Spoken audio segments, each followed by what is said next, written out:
ജ്ഞാനായ സമുദായം ആത്മാവ് നഷ്ടപ്പെട്ടുകൊണ്ട് ജീവിക്കാൻ പാടില്ല. ഈശോ സുവിശേഷത്തിൽ പറഞ്ഞു, ലോകം മുഴുവൻ നേടിയാലും നിങ്ങളുടെ ആത്മാവ് നഷ്ടമായാൽ നിങ്ങൾക്ക് എന്തു പ്രയോജനമാണുള്ളത്? ലോകം മുഴുവൻ നമ്മൾ നേടിയെന്ന് വിചാരിക്കുക. ലോകത്തിൽ പോകാവുന്ന സ്ഥലങ്ങളിൽ എല്ലാ ഭൂഖണ്ഡങ്ങളിലും ജ്ഞാനായക്കാരുടെ സാന്നിധ്യമുണ്ടായാലും ആത്മാവ് ഇല്ലാതെ പോയാൽ, ഒരു ക്രൈസ്തവ വിശ്വാസി എന്ന നിലയിൽ ആത്മാവ് നഷ്ടമായാൽ എന്താണ് നമുക്ക് പ്രയോജനം? തവളയെ നീന്തൽ പഠിപ്പിക്കേണ്ട കാര്യമില്ല, മീനിനെ നീന്താൻ പഠിപ്പിക്കേണ്ട. അത് നമ്മളെ ആരെയും, നമ്മൾ ഈ ഒരു അൽമായനെയും സമുദായത്തെക്കുറിച്ച് പഠിപ്പിക്കേണ്ടതില്ല. അതൊരു സ്വാഭാവികമായി നമുക്കറിയാവുന്നതാണ്, നിലനിർത്തേണ്ട ഒരു കാര്യമാണ്. അതുകൊണ്ടാണ് ഞാൻ പറഞ്ഞത്, തവളയെ നീന്തൽ പഠിപ്പിക്കേണ്ട കാര്യമില്ല. എനിക്ക് തോന്നുന്നു നമ്മൾ ആവശ്യമില്ലാതെ തവളയെ നീന്തൽ പഠിപ്പിച്ചുകൊണ്ടിരിക്കുകയാണ്. ഇത് നമ്മൾ വെള്ളത്തിലാണ്, നമുക്ക് നീന്താൻ അറിയാം. ഓരോ ജ്ഞാനായ സമുദായത്തിലെ മക്കളും മാതാപിതാക്കളും വിചാരിച്ചാൽ ഈ സമുദായത്തിൽ തന്നെ മക്കള് വിവാഹം ചെയ്താൽ ഇത് നിലനിൽക്കും. അതിനോട് കൂട്ടിച്ചേർക്കത്ത് ഒരിക്കലും ഉപേക്ഷിക്കാൻ പാടില്ലാത്ത, അതിനേക്കാൾ ഭദ്രമായിട്ടുള്ള ദൈവത്തിനുമുൻപാകെ ഈ വിശ്വാസ ജീവിതത്തിന് ഒരിക്കലും നമ്മൾ വിട്ടുവീഴ്ച ചെയ്യാൻ പാടില്ല. കാരണം ഈ നമ്മുടെ എല്ലാ പാരമ്പര്യങ്ങളും, നമ്മുടെ എല്ലാ വൈവാഹികമായിട്ടുള്ള ഈ വിവാഹ നിഷ്ഠയും ഒക്കെ പരിരക്ഷിച്ചുകൊണ്ട് നമ്മൾ നമ്മുടെ വിശ്വാസത്തിന് വെള്ളം ചേർക്കാൻ പാടില്ല. പിതാവ് ഇരുത്തിക്കൊള്ളുന്ന പിതാവ് തൻ്റെ ഉദ്ഘാടന പ്രസംഗത്തിൽ സൂചിപ്പിച്ചതുപോലെ നമ്മുടെ ഓരോ പ്രവർത്തനവും ഓരോ കാറ്റഗസിസ് ആകണം. നമ്മൾ പറയുന്ന ഒരു വാക്ക്, എഴുതുന്ന ഒരു വാക്ക്, അല്ലെങ്കിൽ നമ്മൾ പെരുമാറുന്ന വിധം, നമ്മൾ ഭക്ഷണം കഴിക്കുന്ന രീതി, നമ്മുടെ സൗഹൃദങ്ങൾ, നമ്മൾ നടത്തുന്ന കൺവെൻഷനുകൾ, ഇതെല്ലാം കാറ്റഗസിസാണ്. അല്ലെങ്കിൽ നമ്മളൊരു വിശ്വാസ സമൂഹമായിട്ട് നമ്മളിതൊന്നും നടത്തേണ്ട കാര്യമില്ല. നമ്മളൊരു വിശ്വാസ സമൂഹമാണെങ്കിൽ ഈ വിശ്വാസത്തിൻ്റെ പ്രഘോഷണമായി ഒരു മാതൃകയായിട്ട് നടത്താൻ പറ്റുമ്പോഴാണ് പൊതുസമൂഹത്തിനൊരു പ്രചോദനമായിട്ടത് മാറുന്നത്. നമ്മൾ എന്തു ചെയ്താലും, അത് നേതാക്കൾ ചെയ്താലും പിതാക്കന്മാർ ചെയ്താലും വൈദികർ ചെയ്താലും, എല്ലാവരും പ്രചോദനകരമായ കാര്യങ്ങൾ ചെയ്യുന്നവരാവണം. പറയുന്നത് പ്രകോപനപരമായ കാര്യങ്ങളല്ല പറയേണ്ടത്, പ്രചോദനപരമായ കാര്യങ്ങളാണ് പറയേണ്ടത്. കാരണം അണികളെ ഉണർത്താൻ വികാരം കൊടുത്താൽ ഉണർത്താൻ പറ്റും, പക്ഷേ പ്രചോദനം കൊടുക്കുക എളുപ്പമല്ല. അത് ചിന്തിക്കണം. വീട്ടിൽ പോയിരുന്ന് കഴിയുമ്പോഴാണ് ചിന്ത വരുന്നത്. ഇവിടെ ഇരിക്കുമ്പോൾ എല്ലാം വികാരത്തിൻ്റെ തലത്തിൽ വരും. നമ്മൾ ഇതിനോടെല്ലാം കൂട്ടിച്ചേർത്ത് നമ്മൾ ഈ വിശ്വാസത്തിൻ്റെ തലങ്ങളിലേക്ക് വരണം. അതിന് സമുദായം ഒന്നും കളയേണ്ട കാര്യമൊന്നുമില്ല. സമുദായത്തിന് എല്ലാ നന്മകളും നിലനിർത്തിക്കൊണ്ട് സമുദായത്തിൻ്റെ ആത്മാവ് നഷ്ടപ്പെടുത്താതെ നമുക്ക് ജീവിക്കാൻ കഴിയണം. എനിക്ക് തോന്നുന്നു നമ്മൾ ശതാബ്ദി ആഘോഷിച്ചു കഴിഞ്ഞു. നമ്മുടെ ആളുകളിൽ എല്ലാ രാജ്യത്തിലേക്ക് നമ്മുടെ ആധിപത്യം സ്ഥാപിച്ചു കഴിഞ്ഞു. നമുക്ക് പണമുണ്ട്, വളരെയേറെ ജീവിത ചുറ്റുപാടുകൾ വർദ്ധിച്ചു. ഇനി അല്പനേരം ചിന്തിക്കേണ്ടിയിരിക്കുന്നു. നമ്മൾ വളരെ ഫാസ്റ്റായിട്ട് പോയി കഴിയുമ്പോൾ ഇടയ്ക്ക് റംബ്ലേഴ്സ്, ഇടയ്ക്ക് ചില സ്പീഡ് കുറയ്ക്കാനുമുള്ള സംവിധാനങ്ങൾ റോഡിൽ വയ്ക്കും. ഇപ്പോൾ കുറച്ച് നാളത്തേക്കെങ്കിലും നമ്മളൊക്കെയും ഒരു ആത്മീയമായ ഒരു റംബ്ലേഴ്സിലൂടെ കടന്നു പോകണം. ഒരല്പം നിൽക്കണം. നമ്മളൊന്ന് ആലോചിക്കണം, നമ്മളൊന്ന് ധ്യാനിക്കണം, നമ്മളൊന്ന് പ്രാർത്ഥിക്കണം. നമ്മുടെ പോക്ക് എങ്ങോട്ടാണ്, നമ്മുടെ യുവജനങ്ങളെ എങ്ങോട്ട് പോകുന്നു, ചിന്തിക്കുന്നു എന്നത് നമ്മുടെ വിഷയമാകണം. ഇല്ലെങ്കിൽ നമ്മൾ എന്തിനു വേണ്ടി, ആർക്കു വേണ്ടി നമ്മളിതൊക്കെ പറയുന്നുവോ ആ തലമുറ നമ്മുടെ കയ്യിൽ നിന്ന് പോയാൽ പിന്നെ എന്താണ് നമ്മുടെ മുന്നിലുള്ളത്, നമ്മുടെ ഭാവി എന്ന് നമ്മൾ ചിന്തിക്കേണ്ടിയിരിക്കുന്നു. വികാരപരമായി എനിക്ക് നിങ്ങളോട് വളരെയേറെ കാര്യങ്ങൾ പറയാൻ പറ്റും. നിങ്ങളെല്ലാവരും കൈയടിക്കുക, എനിക്ക് ഉറപ്പുണ്ട്. പക്ഷേ വിവേകത്തോടുകൂടി പ്രചോദനപരമായ കാര്യങ്ങളാണ് പറയാൻ ഞാൻ ആഗ്രഹിക്കുന്നത്. അതുകൊണ്ട് അച്ചടക്കവും ചിട്ടയും നിയമാനുസൃതവുമായ കാര്യങ്ങളാണ് നമ്മൾ ചെയ്യേണ്ടത്. അത് നമ്മൾ ചെയ്യണം. അതിന് നമ്മൾ മുഖനോട്ടമില്ലാതെ എല്ലാം നമ്മൾ ചെയ്യണം. നമ്മുടെ വിശ്വാസത്തിൻ്റെ രീതിയിൽ നമ്മുടെ കാര്യങ്ങളെ കൈകാര്യം ചെയ്യാൻ നമ്മൾ പറയുന്നത് ശ്രദ്ധിക്കും. വിശ്വാസമില്ലെങ്കിൽ നമുക്ക് എന്തും പറയാം, എന്തും പ്രവർത്തിക്കാം, എന്തും എഴുതി പിടിപ്പിക്കാം. വിശ്വാസമുണ്ടെങ്കിൽ രണ്ടിലൊന്ന് ആലോചിക്കും. ഇത് മറ്റുള്ളവന് വേദന ഉണ്ടാക്കുന്നുണ്ടോ എന്ന് നമ്മൾ വീണ്ടും വിചാരത്തോടെ ചിന്തിക്കും. മറ്റുള്ളവർക്ക് ഭാവിക്ക് തന്നെ പ്രയോജനമുണ്ടോ എന്ന് പ്രചോദനകരമായിട്ട് തന്നെ നമ്മൾ ചിന്തിക്കും. അങ്ങനെ വരുമ്പോൾ ഇതെല്ലാം പ്രസക്തമാണ്. നമ്മൾ വളരെ ശക്തരാണ് നമ്മൾ, പക്ഷേ വിശ്വാസത്തിൻ്റെ കാര്യത്തിൽ അശക്തരുമാണ്. ഈ യാഥാർത്ഥ്യം നമ്മൾ അംഗീകരിക്കണം. അപ്പം അതുകൊണ്ട് സാമുദായികമായി ശക്തമാണ്, അത് നിലനിൽക്കണം. അതെല്ലാ കാലത്തും അത് നിലനിൽക്കാനുള്ള കാര്യങ്ങൾ നമ്മൾ ചെയ്യണം. സംഘാതമായി കൂട്ടായ്മയോട് ചെയ്യുമ്പോൾ വിശ്വാസം നഷ്ടപ്പെടുത്തരുത്. വിശ്വാസത്തിന് കോംപ്രമൈസ് ഉണ്ടാകാൻ പാടില്ല. അതാണ് അടുത്ത തലമുറയ്ക്ക് വേണ്ടിയാണ് ഞാനിത് പറയുന്നത്. അമിതിനെ പോലെയുള്ള ചെറുപ്പക്കാർ പ്രതിനിധിയായിട്ട് അമിത് ഇവിടെ ഇരിക്കുമ്പോൾ ഈ ചെറുപ്പക്കാരുടെ മുന്നിൽ നമ്മൾ കൊടുക്കേണ്ടത് സമുദായ ബോധം കൊടുക്കണം. വിശ്വാസത്തിൻ്റെ ദീപം അവരുടെ കൈകളിലേക്ക് കൊടുക്കാൻ എല്ലാ കുടുംബത്തിലും മാതാപിതാക്കൾ ശ്രദ്ധിക്കണം. സ്വവംശ വിവാഹം എന്ന് പറയുന്നത് കുടുംബത്തിൽ നടക്കട്ടെ.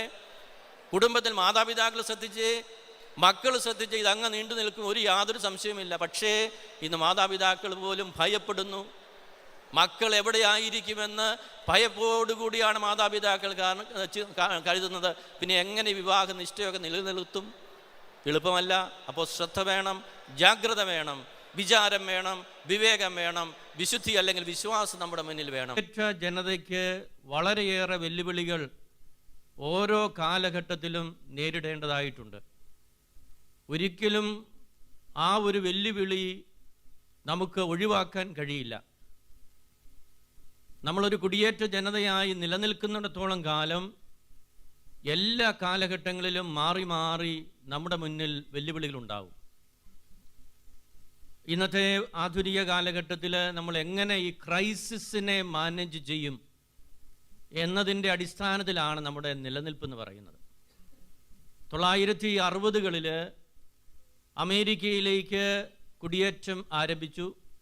345 അതിസാഹസികമായി ഗ്നായിത്തോമായുടെയും ഉർഹാമാർ യൂസേപ്പിൻ്റെയും വൈദികരുടെയും ഷെമ്മാശന്മാരുടെയും എൽമാരുടെയും നേതൃത്വത്തിൽ നമ്മൾ കേരളക്കരയിലേക്ക് കുടിയേറി ഇവിടുത്തെ വിശ്വാസത്തെ പ്രോജ്വലിപ്പിക്കുവാനും നമുക്ക് ശക്തമായ ഒരു സമൂഹമായിട്ട് നിലനിൽക്കുവാനും സാമ്പത്തികമായ പുരോഗതി നേടുവാനുമൊക്കെയായി ഇവിടെ വരികയും ഈ കേരളക്കരയിൽ നിന്ന് നമ്മൾ ലോകത്തിൻ്റെ നാനാ ഭാഗങ്ങളിലേക്ക്, എല്ലാ ഭൂഖണ്ഡങ്ങളിലേക്കും നമ്മുടെ സാന്നിധ്യം നമ്മൾ എത്തിക്കുകയും ചെയ്തു.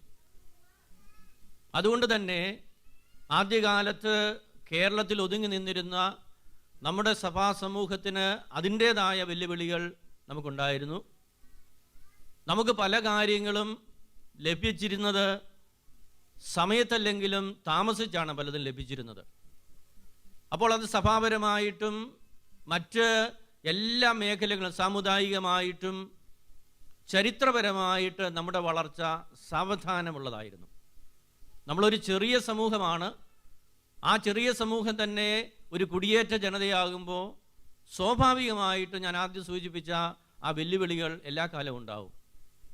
കേരളത്തിൽ തന്നെ ഓരോ രൂപതകൾ എടുക്കുമ്പോഴും ആ രൂപതകളൊക്കെ ഏതെങ്കിലും പ്രാദേശികമായി അതിർത്തികൾ നിർണയിക്കപ്പെട്ടിട്ടുള്ള രൂപതകളാണ് പൊതുവെ ഉള്ളത്.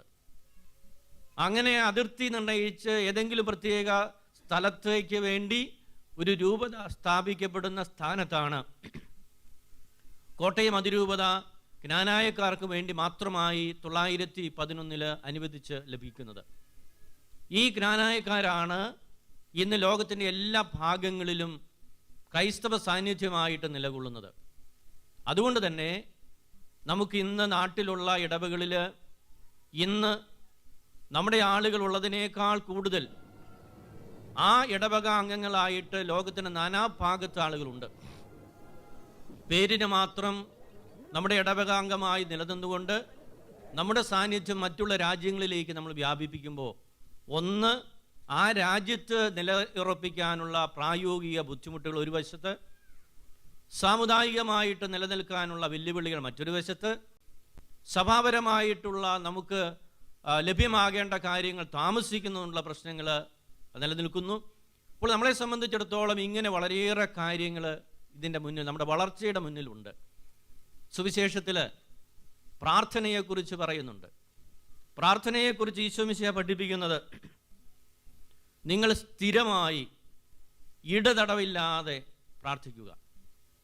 ക്രൈസ്തവ ജീവിതത്തിൻ്റെ അടിസ്ഥാനം ഈ ഒരു പ്രാർത്ഥനാ ശൈലിയിലൂടെ ഒരു സഭാസമൂഹമായിട്ട് നിൽക്കുമ്പോൾ ഈ ഒരു ശൈലി നമ്മൾ സ്വീകരിക്കേണ്ടതായിട്ടുണ്ട്. അതായത് ഇടതടവില്ലാതെ സാവധാനം ലഭിക്കുന്നതാണ് നമ്മളെ സംബന്ധിച്ചിടത്തോളം, അത് അങ്ങനെ ലഭിക്കുകയുള്ളൂ. അതിനാണ് എപ്പോഴും നിലനിൽപ്പുള്ളത് എന്ന സത്യവും നമ്മൾ അംഗീകരിക്കണം. മറ്റൊരു സമുദായത്തിനും രൂപതയ്ക്കും ഇല്ലാത്ത വിധത്തിൽ വളരെ ഗ്ലോബലായിട്ടുള്ള സാന്നിധ്യവും സഭാപരമായ അംഗീകാരവും അത് നമുക്ക് മാത്രം മനസ്സിലാകുന്ന ഒരു കാര്യമാണ്. നമ്മുടെ ഈ ക്രൈസ്തവ സാന്നിധ്യത്തെക്കുറിച്ചോ നമ്മുടെ സമുദായ പാരമ്പര്യങ്ങളെക്കുറിച്ചോ നമ്മളൊരു യൂറോപ്പിലുള്ള ഒരാളോട് സംസാരിച്ച് നോക്കുക, അവർക്കത് മനസ്സിലാക്കാൻ ബുദ്ധിമുട്ടുണ്ട്.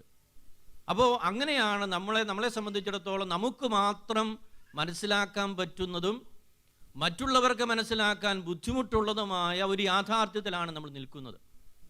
അതേസമയം നമ്മളുടെ നിലനിൽപ്പെന്ന് പറയുന്നത് ഈ സാമുദായിക ബോധമാണ്, ഈ പാരമ്പര്യമാണ്, ഈ സമുദായ നിഷ്ഠയാണ്, സ്വവംശ വിശ്വാസമൊക്കെയാണ്, സ്വവംശ വിവാഹം ഒക്കെയാണ് നമ്മളെ നിലനിർത്തുന്ന ഘടകമതാണ്. പക്ഷേ ഇത് മറ്റുള്ളവർക്ക് മനസ്സിലാകാനുള്ള ബുദ്ധിമുട്ടുകളും മനസ്സിലാകാനുള്ള കാലതാമസവും ഉണ്ട്. അല്ലെങ്കിൽ നിങ്ങൾ ഈ രാജ്യത്ത് ജീവിക്കുന്നവരാണ്, നിങ്ങൾ നമ്മുടെ ചരിത്രങ്ങളും പാരമ്പര്യങ്ങളും നിഷ്ഠകളൊക്കെ യൂറോപ്യനിലുള്ള ആളുകളെ ഒന്ന് ബോധ്യപ്പെടുത്താൻ നോക്കിയേ, വളരെ ബുദ്ധിമുട്ടാണ്. അവരുടെ രീതിയിൽ ബുദ്ധിമുട്ടാണ് ഇത് മനസ്സിലാക്കാൻ. അപ്പോൾ നമ്മൾ വളരെ സൂക്ഷ്മതയോടെ ശ്രദ്ധയോടെ കൂട്ടായ്മയോടെ ഈ വിഷയത്തെ കൈകാര്യം ചെയ്യണം. സമുദായത്തിൻ്റെ നിലനിൽപ്പ് എല്ലാ കാലത്തും, പ്രത്യേകിച്ചും ഒരു ന്യൂനപക്ഷമാകുമ്പോഴും വെല്ലുവിളികൾ നേരിടുമ്പോഴും നമ്മുടെ കൂട്ടായ്മ ശക്തമായിട്ട് വരുമ്പോൾ മാത്രമാണ് നമുക്ക് വിരോധി ഉണ്ടാകുന്നത്.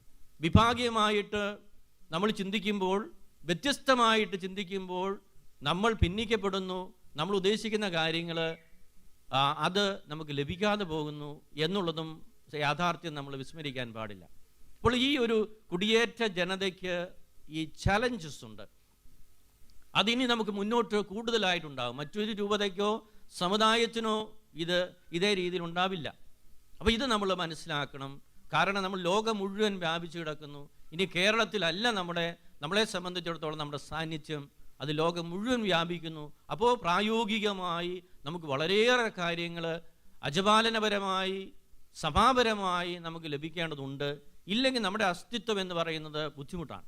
അപ്പോൾ നമ്മൾ സഭാപരമായിട്ട് നമുക്ക് നേട്ടങ്ങൾ ഉണ്ടാക്കാനായിട്ടും അംഗീകാരം ലഭിക്കാനായിട്ടും നമുക്ക് എങ്ങനെ സമുദായത്തിന് 911 ഒരു വികാരിയത്തുണ്ടായി, അത് 345 ശേഷം വർഷങ്ങൾ കഴിഞ്ഞിട്ടാണ് ലഭിച്ചത്.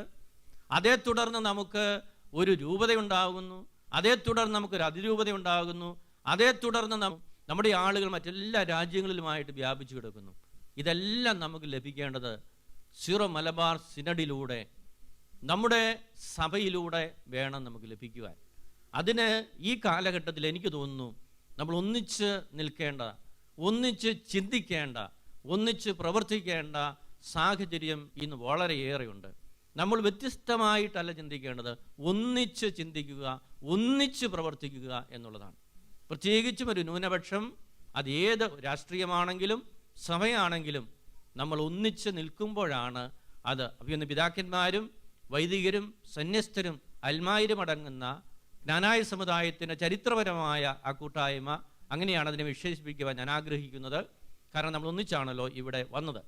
അപ്പോൾ അതുകൊണ്ട് തന്നെ ആ ഒരു ചിന്ത നിങ്ങളുടെ മനസ്സിൽ വയ്ക്കുകയാണ്.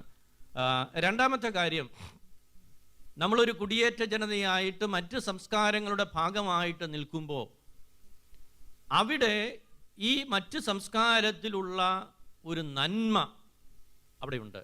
യൂറോപ്യൻ സംസ്കാരത്തിൻ്റെ ഒരു നന്മ എന്ന് പറയുന്നത് അച്ചടക്കം, അവിടെ കൃത്യനിഷ്ഠ, സമയനിഷ്ഠ, മറ്റുള്ളവരെ ആദരിക്കാനുള്ള മനസ്സ്. അവരെത്ര പ്രതിയോഗിയായിക്കൊള്ളട്ടെ, എത്ര പ്രതിപക്ഷമായിക്കൊള്ളട്ടെ, പ്രതിപക്ഷ ബഹുമാനത്തോടെ കാണാനുള്ള മനസ്സ്, മറ്റുള്ളവരുടെ വ്യക്തിപരമായ കാര്യങ്ങളിൽ കഴിയുന്നത്ര കുടുംബകാര്യങ്ങളിൽ വ്യക്തിപരമായ കാര്യങ്ങളിൽ ഇടപെടാതിരിക്കുക, അവരെ ആദരിക്കുക, അവരായിരിക്കുന്ന വിധത്തിൽ അവർ നിൽക്കുന്ന സ്ഥാനത്തെ അംഗീകരിച്ചുകൊണ്ട് ബഹുമാനിക്കുക എന്നുള്ളതല്ല ഈ സംസ്കാരത്തിൻ്റെ പ്രത്യേകതകളും നന്മകളുമാണ്. നമ്മുടെ സംസ്കാരത്തിൻ്റെ നന്മയെന്ന് പറയുന്നത് നമ്മുടെ കുടുംബ പശ്ചാത്തലമാണ്. മാതാപിതാക്കളോട് ചേർന്ന് മക്കൾക്കൊരു വിവാഹപ്രായം എത്തുമ്പോൾ ആ മക്കളുടെ കുടുംബജീവിതത്തെ സ്വപ്നം കണ്ടുകൊണ്ട് അതിൻ്റെ നന്മ മാത്രം ആഗ്രഹിച്ചുകൊണ്ട് ആ രീതിയിൽ മക്കളെ വളർത്തുക. ക്രിസ്തീയമായിട്ടൊരു അന്തരീക്ഷം കുടുംബത്തിന് നൽകുക. മാതാപിതാക്കളോട് അങ്ങേയറ്റം ആദരവ്, ബഹുമാനം. നമ്മുടെ ജ്ഞാനായ സമുദായത്തിൻ്റെ ആചാരങ്ങളിൽ, പ്രത്യേകിച്ച് വിവാഹത്തോടൊക്കെ അനുബന്ധിച്ച് പൂർവികരെ ആദരിക്കുന്ന ചടങ്ങാണ് കൂടുതൽ. അതിൽ മാതാപിതാക്കളുണ്ട്, അമ്മാച്ചനുണ്ട്, അങ്ങനെയുള്ള ഒരു പൂർവികരെ ആദരിക്കുന്ന ഒരു പാരമ്പര്യം, മറ്റുള്ളവരെ സഹായിക്കുന്ന സന്മനസ്, നമ്മുടെ ഒരു പ്രത്യേകമായ ശക്തമായ ഒരു കൂട്ടായ്മ. അതുപോലെ തന്നെ മറ്റുള്ളവരൊക്കെ പറയുന്ന ആതിഥ്യ മര്യാദ, ആതിഥ്യ സൽക്കാരം, മറ്റുള്ളവരെ സഹായിക്കാനുള്ള മനസ്സ്, ഇത് ഈ ലോകത്ത് പറയാൻ ആർക്കുമില്ല. അപ്പോൾ മറ്റുള്ളവർ നമ്മളെക്കുറിച്ച് കരുതുന്നതും നമ്മൾ അഭിമാനിക്കുന്നതുമായ ഒരു നന്മ അവിടെയുണ്ട്. അതേസമയം മറ്റൊരു സംസ്കാരത്തിലേക്ക് പോകുമ്പോൾ അവിടെ ആ സംസ്കാരത്തിൻ്റെ ഭാഗമായിട്ടുള്ള നന്മകൾ നമ്മൾ സ്വാംശീകരിച്ച് നമ്മുടെ വ്യക്തിത്വത്തിൻ്റെയും കുടുംബത്തിൻ്റെയും ഇവിടുത്തെ ജീവിതത്തിൻ്റെ ഭാഗമായിട്ട് മാറ്റുകയും നമ്മുടെ അറിഞ്ഞോ അറിയാതെയോ നമ്മുടെ പാരമ്പര്യങ്ങളിൽ വന്നുപോയിട്ടുള്ള വികലമായിട്ടുള്ള കാര്യങ്ങൾ അതൊഴിവാക്കുകയും നന്മയുടെ വ്യക്താക്കളായി പ്രചോദനം കൊടുക്കുന്നവരായിട്ട് നമ്മൾ മാറണം. അപ്പോൾ അത് കുടുംബത്തിൽ പ്രശ്നങ്ങളുണ്ടാക്കും. നമുക്കറിയാം, ഭാര്യ ഭർത്താവ് ജോലി തിരക്കുകൾ, കുട്ടികളെ ശ്രദ്ധിക്കാൻ പറ്റുന്നില്ല, അല്ലെങ്കിൽ മാതാപിതാക്കളുടെ വ്യക്തിപരമായിട്ട് ചില കുറവുകൾ, വീഴ്ചകൾ, മക്കളത് ശ്രദ്ധിക്കുന്നു. അപ്പോൾ മക്കളെ തിരുത്താൻ കഴിയാത്തൊരവസ്ഥ കുടുംബത്തിലുണ്ടാകുന്നു. ഭാര്യയും ഭർത്താവും തമ്മിൽ ശരിയായിട്ടുള്ള ആശയവിനിമയം അംഗീകരിക്കാൻ പറ്റുന്നില്ല. അടിസ്ഥാനപരമായിട്ടുള്ള വിശ്വാസം നഷ്ടപ്പെടുന്നു. കൗദാശിക ജീവിതത്തിന് ബുദ്ധിമുട്ടുകൾ അവിടെ പല കാരണങ്ങൾ കൊണ്ട് സംഭവിക്കുന്നു. അംഗീകരിക്കാൻ ബുദ്ധിമുട്ട് വരുന്നു. ഇതെല്ലാം നമ്മൾ നീറുന്ന ഇന്നത്തെ ഇനിയുള്ള കാലഘട്ടത്തിലെ നീറുന്ന പ്രശ്നങ്ങളാണ്. ഇവിടുത്തെ സംസ്കാരത്തിൻ്റെ ഭാഗമായിട്ട് കുട്ടികളെ സ്വാതന്ത്ര്യം എല്ലാം കൊടുത്ത് അങ്ങോട്ട് സ്വാതന്ത്ര്യത്തിലേക്ക് വിടാൻ നമ്മൾ പരിശ്രമിക്കുന്നു. അപ്പോൾ അതൊരു മറ്റൊരു സംസ്കാരത്തിൻ്റെ ഭാഗമാണ്. അതുകൊണ്ട് പ്രാർത്ഥന അതേ രീതിയിലൊന്നും നമുക്ക് കൊടുക്കാൻ കഴിയാതെ വരുന്നു. അപ്പോൾ ഇതൊക്കെ നിങ്ങളെ സംബന്ധിച്ചിടത്തോളം എൻ്റെ ഒരു ചിന്ത, ഇതൊരു വലിയ ക്രൈസിസാണ്. ഈ ഒരു ക്രൈസിസിനൊരു മാനേജ്മെൻറ്റ് വേണം. അപ്പോൾ എങ്ങനെ ഇതെല്ലാം ഈ പ്രാർത്ഥന എങ്ങനെ തിരികെ ഈ തിരക്കിനിടയിൽ, ജോലി തിരക്കിനിടയിൽ, ഭാര്യ ഭർത്താവ് ജോലിയുടെ തിരക്ക്, ഈ നൈറ്റ് ഡ്യൂട്ടി, ഓവർ ടൈം, ഇതിനിടയിൽ എങ്ങനെ പ്രാർത്ഥനയെ കൊണ്ടുപോകാം, പ്രാർത്ഥന എങ്ങനെ ഒഴിവാക്കാതിരിക്കാൻ പറ്റും?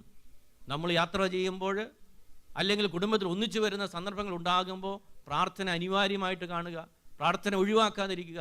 ഇനി കുടുംബ സംഗമങ്ങളിലൊക്കെ കഴിയുന്നിടത്തോളം കുടുംബാംഗങ്ങൾ ഒന്നിച്ചിരുന്ന് ഭക്ഷണം കഴിക്കുക, ഒന്നിച്ചിരുന്ന് സംസാരിക്കുക, ആത്മീയ വിഷയങ്ങൾ ചർച്ച ചെയ്യുക, കുറ്റങ്ങളും കുറവുകളും മാറ്റിവെച്ചിട്ട് നമ്മുടെ സമ്മേളനങ്ങളിലെല്ലാം നന്മയുടെ സംഭാഷണങ്ങൾ ഉണ്ടാവട്ടെ. പ്രചോദനം, മക്കൾക്ക് പ്രചോദനം കിട്ടുന്ന വാക്കുകൾ നമ്മുടെ സമ്മേളനങ്ങളിലൊക്കെ ഉണ്ടാവട്ടെ. കാരണം നമ്മൾ അടുത്തൊരു തലമുറയ്ക്ക് വേണ്ടി ജീവിക്കുന്നത്. ഈ നമ്മുടെ മക്കൾ മോശമായി പോയാൽ, അത് നമ്മുടെ വാക്കുകൊണ്ടും പ്രവൃത്തികൾ കൊണ്ടും അവർ മോശമായാൽ, നമ്മൾ എന്തെല്ലാം കാണിച്ചാലും, നമ്മൾ എത്ര പണം ഉണ്ടാക്കിയാലും, നമ്മൾ എന്തെല്ലാം സൗകര്യങ്ങൾ കെട്ടിപ്പടുത്താലും ഒരു പ്രയോജനവുമില്ല. അപ്പോൾ അതുകൊണ്ട് നമ്മൾ കുറേ കൂടി ഈ ഒരു തലത്തിലേക്ക്, നമ്മുടെ സമുദായത്തിൻ്റെ ഒരു നന്മ നമുക്കുണ്ട്. പരമ്പരാഗതമായി വളരെയേറെ നന്മകളുള്ള ഒരു സമൂഹമാണ് നമ്മുടേത്. അത് കാലം ചെല്ലുമ്പോൾ തനിമ കിട്ടുപോകാതിരിക്കാൻ ആത്മാർത്ഥമായ ശ്രമം ഉണ്ടാവണം. യൂറോപ്പിൽ സമാനമായിട്ടുള്ള രീതിയാണ് ഉള്ളത്. അത് ഇറ്റലി ആണെങ്കിലും, ഓസ്ട്രിയ ആണെങ്കിലും, ജർമ്മനി ആണെങ്കിലും, ഇംഗ്ലണ്ട് ആണെങ്കിലും, അയർലൻഡ് ആണെങ്കിലും സമാനമായിട്ടുള്ള സാഹചര്യവും സംസ്കാരവുമാണ് ഇവിടെ നിൽക്കുന്നത്.